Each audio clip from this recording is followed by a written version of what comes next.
Assalamualaikum warahmatullahi wabarakatuh. Innal hamdalillah nahmaduhu wa nasta'inuhu wa nastaghfiruh wa na'udzu billahi min syururi anfusina wa min sayyiati a'malina.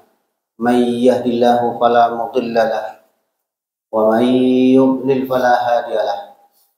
Asyhadu an la ilaha illallah wahdahu la syarika lahu wa asyhadu anna Muhammadan abduhu wa rasuluh la nabiyya ba'dah. Allahumma shalli ala sayyidina Muhammad wa ala alihi wa sahbihi ajma'in. Amma ba'da. Wa ya ibadallah, qala Allah ta'ala fil Qur'anil Karim, ya ayyuhallazina amanu taqullaha haqqa tuqatih wala tamutunna illa wa antum muslimun. Ma'asyiral muslimin, sidang Jumat rahimakumullah. Tiada kata yang pantas kita ucapkan pada siang yang berbahagia ini kecuali syukur alhamdulillah. Kita panjatkan kehadirat Allah Subhanahu wa taala atas limpahan rahmat, taufik dan hidayahnya. Meskipun dalam suasana lagi membangun masjid, itu salah satu daripada kebanggaan baginda Rasulullah Sallallahu Alaihi Wasallam ketika beliau hijrah pertama. Melalui wasilah Jumat kali ini, di hari yang mulia, di tempat yang mulia, yang dimuliakan Allah, bahkan bertemu dengan jemaah-jemaah yang insya Allah kita semuanya dimuliakan oleh Allah Subhanahu wa taala. Selawat dan salam kita sampaikan kepada junjungan kita baginda Rasulullah sallallahu alaihi wasallam beserta keluarga, sahabat dan pengikutnya hingga akhir zaman. Mudah-mudahan kita yang hadir ini dan keluarga kita nanti mendapatkan syafaat di yaumil akhir dari beliau. Amin ya rabbal alamin. Selanjutnya mari kita meningkatkan kualitas keimanan dan ketakwaan kita kepada Allah Subhanahu wa taala. Karena tidak ada bekal yang paling penting dalam kehidupan kita ini kecuali berbekalkan takwa. Wa tazawwadu fa inna khairaz zadi taqwa. Maka berbekallah kamu, sesungguhnya bekal yang paling baik adalah takwa. Ma'asyiral muslimin, sidang Jumat yang berbahagia.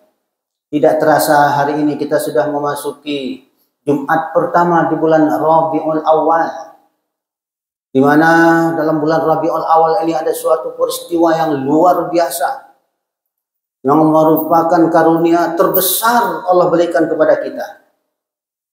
Apa dia? Yaitu dilahirkannya Muhammad Rasulullah Sallallahu Alaihi Wasallam. Mengapa itu merupakan suatu karunia yang besar, karunia yang terbesar? Coba bayangkan kalau Allah tidak mengutus Rasulullah Sallallahu Alaihi Wasallam, apa yang akan terjadi di dunia ini? Sudah diutus pun masih banyak sekali hal-hal yang bertentangan dengan perintah Allah Subhanahu Wa Taala. Sidang jemaah rahimakumullah, apa sebenarnya tujuan baginda Rasulullah Sallallahu Alaihi Wasallam diutus ke dunia ini?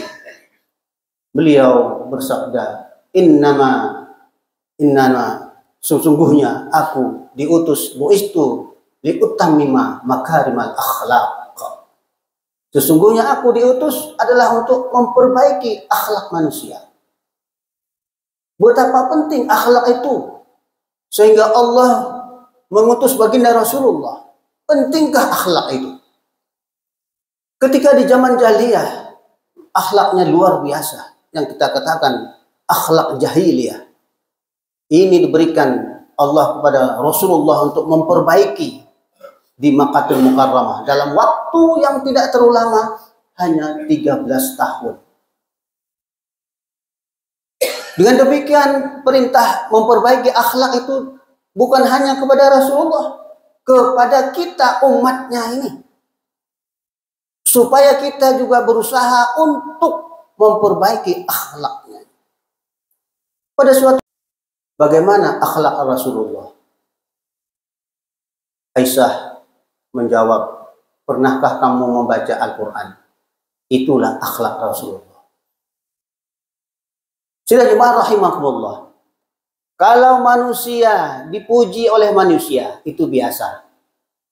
Kalau manusia disanjung oleh manusia, itu sementara. Tetapi kalau manusia dipuji oleh Allah Subhanahu wa taala, ini yang luar biasa. Dalam surah Al-Qalam ayat 4. Wa innaka ala khuluqin azim. Sesungguhnya pada dirimu, wahai Muhammad, terdapat akhlak yang terpuji. Begitu pentingnya akhlak ini. Bagaimana akibat kalau akhlak itu rusak? Kita bisa melihat fenomena alam yang ada di sekeliling kita.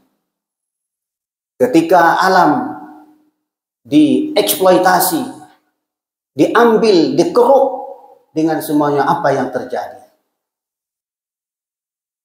Belum pernah banjir menjadi banjir. Oleh sebab itu, di dalam Islam ada akhlak kepada sesama manusia, ada akhlak kepada alam, ada akhlak kepada Allah, bahkan ada akhlak kepada binatang. Begitu pentingnya akhlak. Sehingga hampir-hampir tidak ada manfaatnya ketika kita membangun gedung tanpa dibarengi dengan pembangunan SDM atau akhlak. Gedung itu bisa dirusakkan dengan orang yang tidak punya akhlak sama sekali. Oleh sebab itu kehadiran baginda Rasulullah SAW menjadi motivasi kita untuk senantiasa belajar menjadi akhlak yang baik. Bagaimana kita belajar untuk menjadi akhlak yang baik? Rasulullah menegaskan kepada kita dengan beberapa sabdanya. Atlabul ilmu fariidatun ala kulli muslimin wal muslimat. Atlabul ilmu minal mahdi ilal lahdi. Jadi mari kita menuntut ilmu. Kita pahami makna-makna yang ada di dalam ajaran agama kita. Insya Allah kita akan menjadi pribadi yang berakhlak mulia. Kemudian sahabat bertanya kepada Rasulullah, wahai Rasulullah, siapakah orang yang terbaik di antara yang mukmin ini? Beliau menjawab, mukmin yang terbaik adalah yang terbaik akhlaknya. Begitu penting akhlak ini, sehingga Allah mengutus baginda Rasulullah SAW untuk memperbaiki akhlak manusia. Bukan hanya pada zaman jahiliyah, tetapi sepanjang zaman ketika orang sudah keluar dari ajaran agama. Sidang Jumat rahimakumullah. Untuk itu belajar menuntut ilmu adalah kewajiban yang paling lama dan paling panjang. Mulai dari ayunan sampai ke liang lahat. Perintah-perintah lain ada waktunya, sholat pada waktunya, puasa ada waktunya. Tetapi ketika menuntut ilmu, sampai dikatakan walau bisin, walaupun di negeri Cina. Demikianlah renungan kita memasuki bulan Rabiul Awal ini. Mudah-mudahan kita bisa menyontoh, bisa meniru, bisa melaksanakan akhlak baginda Rasulullah dalam kehidupan kita sehari-hari dengan menuntut ilmu, khususnya ilmu agama. Amin ya rabbal alamin. Barakallahu li wa lakum fil Qur'anil azim wa nafa'ani wa iyyakum bima fihi minal ayati wa zikril hakim. Aqulu qawli hadza wastaghfiruhu innahu huwal ghafurur rahim.